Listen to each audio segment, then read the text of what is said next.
Joining us now is Mr. Luis Cota. He's the CEO of Tequila Comisario. Luis, welcome back to the program. Good morning, Don. It's good to see you again. It is great to see you once again. Tell us again what the company does. Well, Elite Beverage International is the sole owner of Tequila Comisario. We're the brand owner, the importer of Tequila Comisario. We also import some wines from Italy and locally as well. So we are dedicated to the wine and spirits industry, dealing through wholesalers across the country. Now, Tequila Comisario has been basically routinely beating some of the really big names. Tell us about that. Well, we've been very, very blessed, Don. We launched the brand in April of 2018. From then to now, we've become the single most awarded brand in the entire category.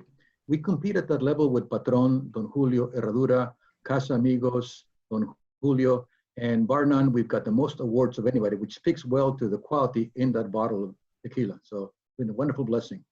We've become, a small brand yet, artisanal, small batch, handcrafted, but setting the world on fire within our level. Well, I've had the opportunity to try your Añejo product and your Reposado product. It's just amazing sipping tequilas.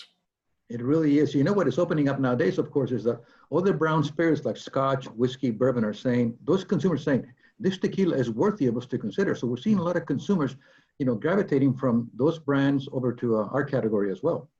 Well, you're right, because I was a single malt Scotch man myself until I sampled your Añejo tequila, and I was instantly transformed.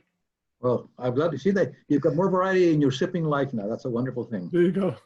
Now, of course, we're starting to come out of COVID, and everybody was talking about restaurants and bars. Bars were closed. That had to affect the spirits industry. Tell us about that. Well, very much. You know what happened, of course. You've read the news that online sales boomed over the last 12 to 15 months.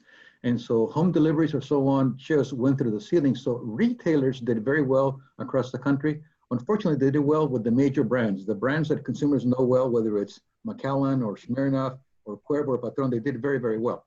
We have gained a little bit. We ended up 32% ahead of the previous year last year, though our goals were very lofty to triple in size, but we got through it, we survived.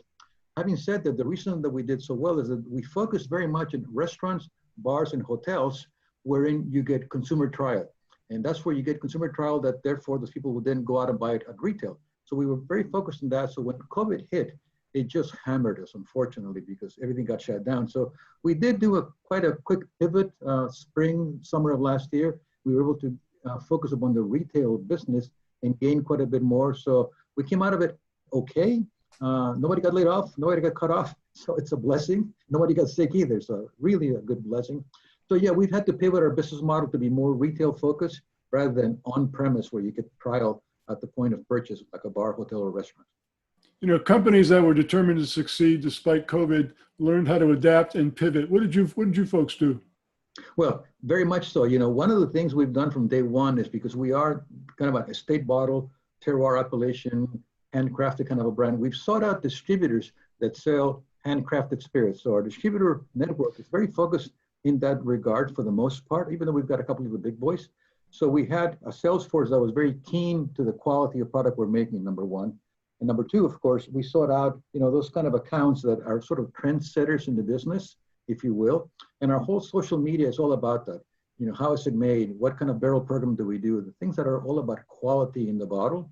So that still remains our focus. And, one of my big concerns, of course, is as we continue to grow the brand, thankfully so, thank you, Lord, that we maintain that sort of micro brand quality and niche as we get some more volume. Now, you mentioned salespeople. How did they have to change their adaptations? I'm sorry? You mentioned salespeople. How did they have to change their presentations? Well, unfortunately, we've all become masters of Zoom, unfortunately. It's a great case. We did a kickoff meeting in Texas 2 months ago.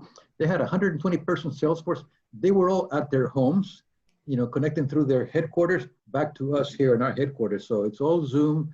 It's all of it's video, of course, driven. And while it has worked, it certainly is, I think, a downgrade for us because with us, it's all about trial, face-to-face, and taste our product. And that's the key to us. So it's been very challenging, although we've maintained good touch. And like the old days, nothing like being face-to-face with your customers. So we miss that very much. I am now fully vaccinated. I'm getting on a plane starting next week. Thank you, Lord. I can go travel again. Well, yeah, it's very difficult to reach through a computer screen and grab a snifter of a fine tequila. Exactly right. Exactly right. So But we've survived it, and we're growing again, and we've got some great new things happening. I mean, Bevmo just authorized us on the West Coast. We've got new things happening in Vegas with it opening up. Vegas became a real focal point for us because of the hotels, restaurants, and bars. And they should be at full capacity by June 1, so that's exciting for us. We've got a new rep there doing things well for us. Ironically, our #1 market has become New York, New Jersey. If you look at my website and my map locator, over 1,000 accounts pop up in New York, New Jersey metro, which is quite wonderful. That's a trend-setting market for a brand, you know. Elite Beverage, importers of Tequila Comisario, fine tequilas. Luis, I appreciate your insight into the industry. Thanks so much for joining us once again. Don, it's always a pleasure. Look forward to the next time we get together, okay?